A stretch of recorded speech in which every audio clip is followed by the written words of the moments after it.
A very good morning to our respected Dean Sir, all department HODs, professors and my friends present here. Today, on behalf of Department of Anatomy of Dr. Vittalrao V.K. Patil Medical College and Hospital, I would like to talk about the base of the brain on this auspicious occasion of World Brain Day.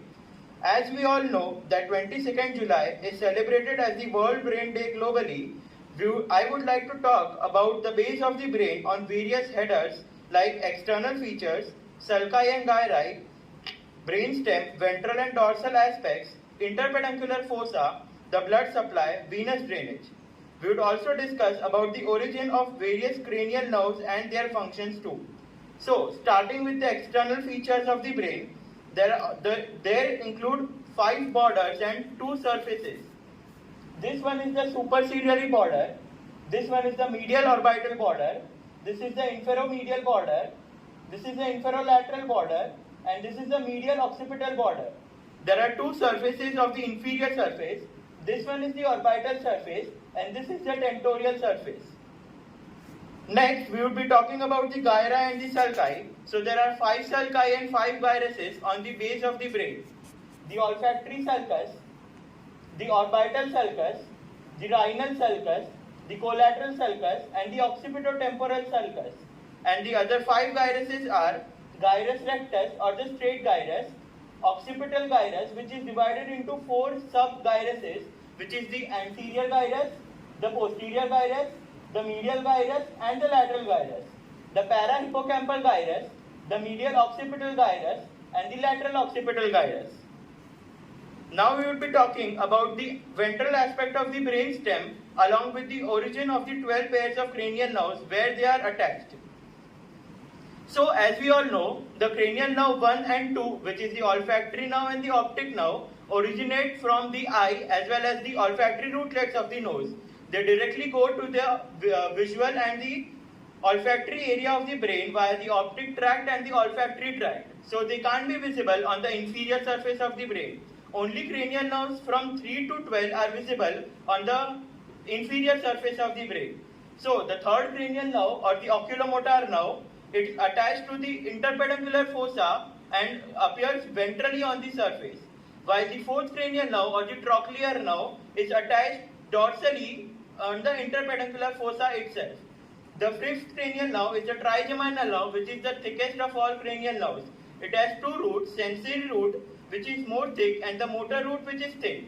It is attached to the lateral part of the pons.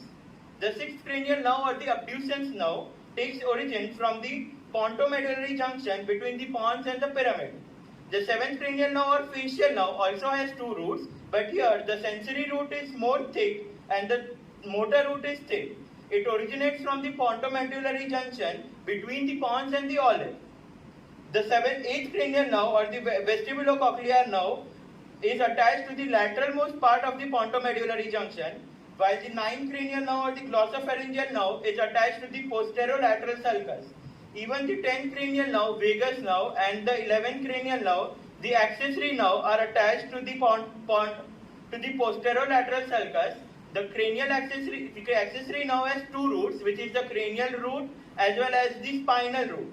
The 12th nerve or the hypoglossal nerve, it takes origin from between the pyramid and the olive and is attached to the anterolateral sulcus. Now we'll talk about the dorsal aspect of the brain stem.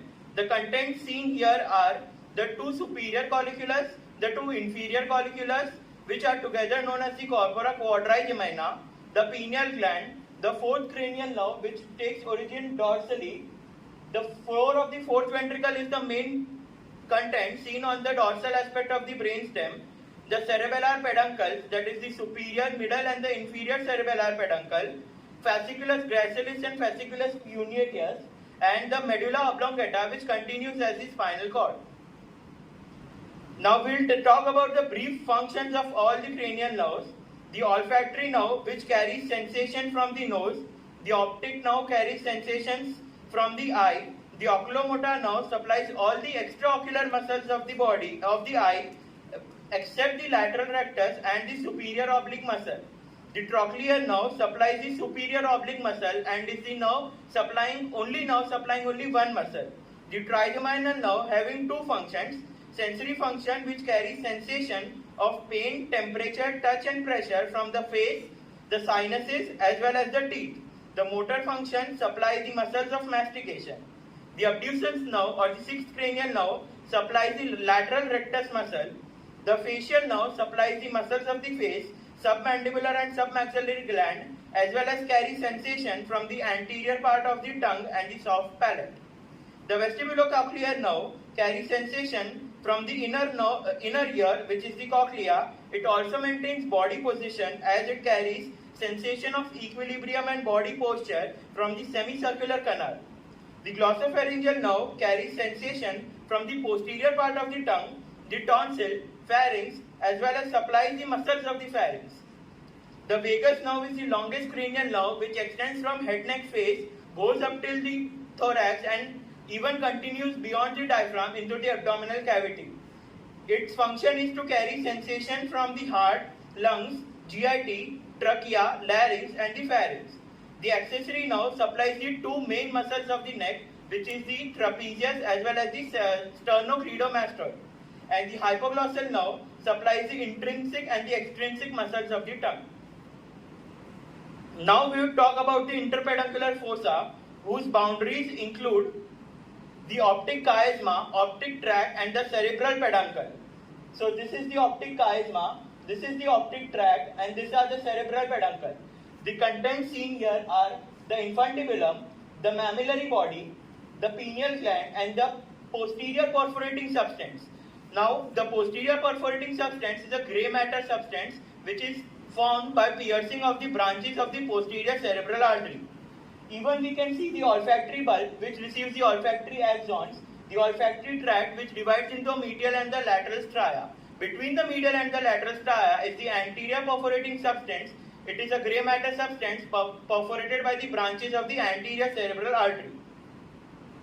Now we will talk about the blood supply of the brain. The inferior surface main supply is by the posterior cerebral artery, but the anterior and the middle cerebral artery also play an important role. The anterior cerebral artery supplies the medial part of the orbital surface, while the middle cerebral artery supplies the lateral part of the orbital surface, and the major tentorial surface is supplied by the posterior cerebral artery.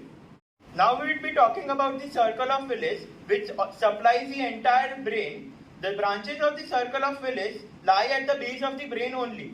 The branches are the anterior communicating artery, the anterior cerebral artery, the internal carotid artery, the posterior communicating artery and the posterior cerebral artery. These five arteries together form a circle at the base of the brain which is known as the circle of Willis. Now we will be talking about the venous drainage of the brain. The anterior cerebral vein and the deep inferior cerebral vein together join to form the basal veil of Rosenthal, which is further joined by the great cerebral vein to form the straight sinus. The straight sinus further drains into the transverse sinus. The transverse sinus is joined by the superior petrosal sinus and continues it below the jugular foramen as the internal jugular vein. I would like to conclude my presentation by thanking the Department of Anatomy for giving me this golden opportunity to present on this topic on such a special day. I would also like to thank respected Dean Sir for giving his precious time and joining us on this special day. Thank you so much.